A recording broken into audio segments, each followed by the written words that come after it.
menurut Islam demonstrasi itu boleh apa tidak? Demonstrasi tidak syak lagi tentang bid'ahnya ini. Dan haramnya dilakukan oleh kaum muslimin. Nah Ustaz, baik. Tunggu dulu. Ya. Pertama, ya ini dia satu bid'ah. Yang kedua menyerupai orang-orang kufar itu. Ya. Rasulullah dan para sahabatnya tidak pernah demo untuk menjatuhkan Abu Jahal dan Abu Lahab. Tidak pernah para sahabat itu tulis-tulis dan bawa spanduk berkeliling rumah Abu Sufyan, Abu Lahab dan Abu Jahal. Tidak pernah. Itu hanya demonstrasi itu ada resiko dari kita menerimanya demokrasi itu. Karena demonstrasi ini adalah anak kandung daripada demokrasi itu. Kapan waktu kita menerima demokrasi, maka kita harus siap di demo itu. Kalau kita tidak siap di demo, jangan demokrasi. Dalam Islam itu tidak kenal demo, tapi Islam kenal kalimatul haq, perkataan yang hak yang disampaikan dengan hikmah, mau'izatil hasanah wajadilhum billati hiya ahsan. Siapa yang menyampaikannya? Yang menyampaikannya ahlul ilmi. Ahlul ilmi kepada para penguasa didakwakan karena mereka terima. Dan bagaimana cara dakwah kepada penguasa itu? Dalam Islam diatur.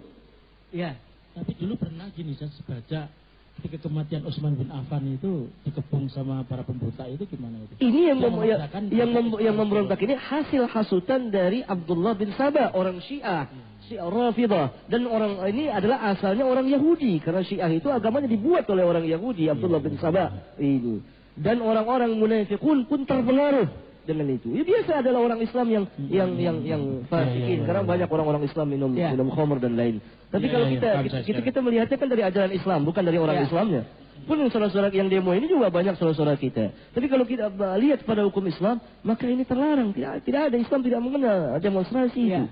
Nah Ustaz, kan gini, dalam hadis Rasulullah, man ra'a minkum munkaran falyughayyir biyadihi. Falam yastati fa bilisanihi. Falam tastati fa biqalbihi. Wa dzalika adhaful. Bukankah demonstrasi itu adalah hasil daripada ini? Kita tidak mampu pakai kekuasaan, pakai mulut. Bukan. Demonstrasi bukan amar ma'ruf nahi munkar, tapi menimbulkan kemungkaran yang lebih besar. Dalam mencegah yang munkar itu harus memiliki ilmu.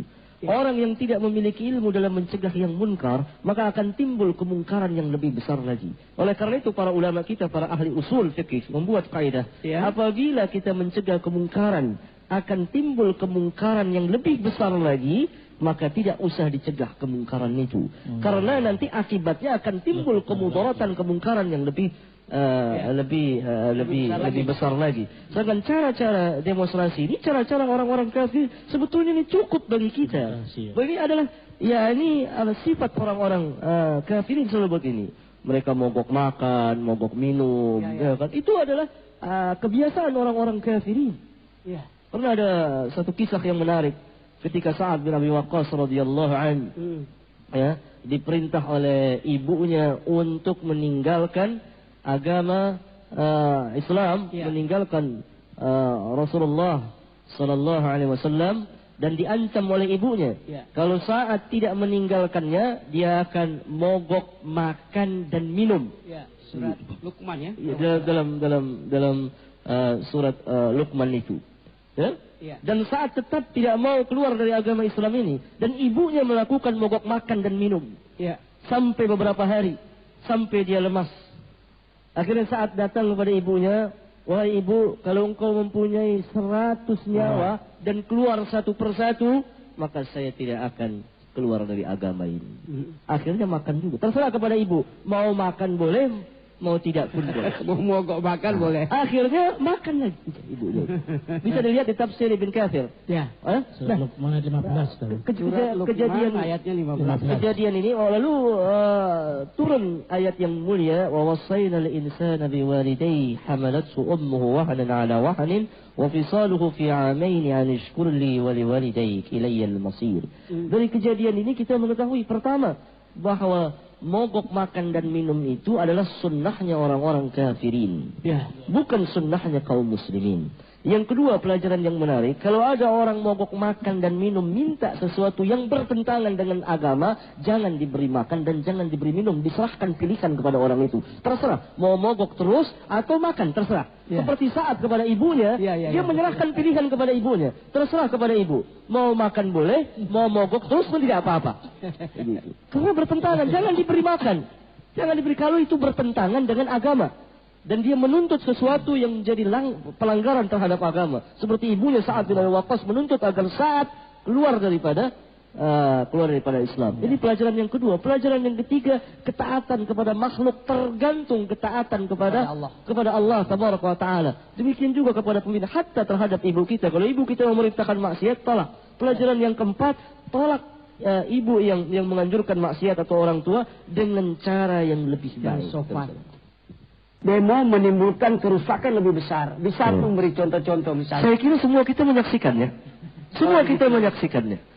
Pertama, kerusakan ini yang kita saksikan gitu. Terlalu panjang kalau timbul al-fasad di muka bumi ini, cara kita merubah itu bagaimana yang benar menurut Islam?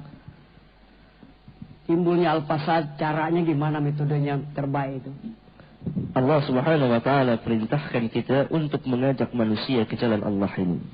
Karena jalan Allah ini adalah islah, kebaikan bagi manusia itu. Ya. Sedangkan membuat kerusakan, apa makna membuat kerusakan di muka bumi? Ini yang perlu kita ketahui. Sering Allah berfirman, "Wa idza qila lahum la tufsidu fil ard, qalu innama nahnu muslihun, ala innahum humul mufsidun walakin la ya'lamun." Nah, apa yang dimaksud dengan membuat kerusakan di muka bumi? Para ahli tafsir menafsirkan ayat yang mulia ini seperti tercantum di kitab tafsir Ibnu Jarir At-Tabari, kitab tafsir Al-Imam Al-Qurtubi, kitab tafsir Ibnu Katsir, kitab tafsir Fathul Qadir yang dikarang oleh Al-Imam Asy-Syaukani, atau kitab tafsir Adwaul Bayan yang dikarang oleh Al-Imam Asy-Syankiti, dan lain-lain para mufassirin dalam menafsirkan ayat. Membuat kerusakan di muka bumi itu dua macam. Ya. Pertama, mengerjakan maksiat. Setiap orang yang mengerjakan maksiat di muka bumi ini, dia telah turut membuat kerusakan di bumi Allah ini. Karena Allah telah memperbaiki bumi dengan diutusnya para nabi dan rasul untuk mendakwahkan yang hak itu. Itu pertama. Ya. Sedangkan demonstrasi itu adalah maksiat. Kenapa dikatakan maksiat? Karena bertentangan dengan syariat Islam. Kita berbicara tentang Islam. Ya? Yang kedua yang dimaksud membuat kerusakan di muka bumi ini adalah memerintahkan orang untuk berbuat maksiat. Ya. Memerintahkan orang untuk berbuat maksiat adalah kerusakan di muka bumi ini. Kita ini menganjurkan orang untuk minum khamr dan lain sebagainya. Itulah membuat kerusakan di muka bumi. Dan kerusakannya terlalu banyak. Cukup bagi kita setiap pelanggaran dalam agama itu adalah kerusakan. Walaupun ada manfaatnya. Nanti orang akan kata, bukankah ada manfaatnya? Ya. Kalau hujahnya seperti ini, maka itu benar Ustaz. Ya. Maka kita akan katakan khamr dan judi pun ada manfaatnya. Karena Allah katakan manafi'u linnas. Karena Allah katakan wa itsmuha akbaru min naf'iha gitu. Iya. Karena Allah Subhanahu wa Ta'ala katakan bahwa dalam khamr dan judi itu ada manfaat-manfaat bagi manusia, bukan hanya satu manfaat tetapi manafi'.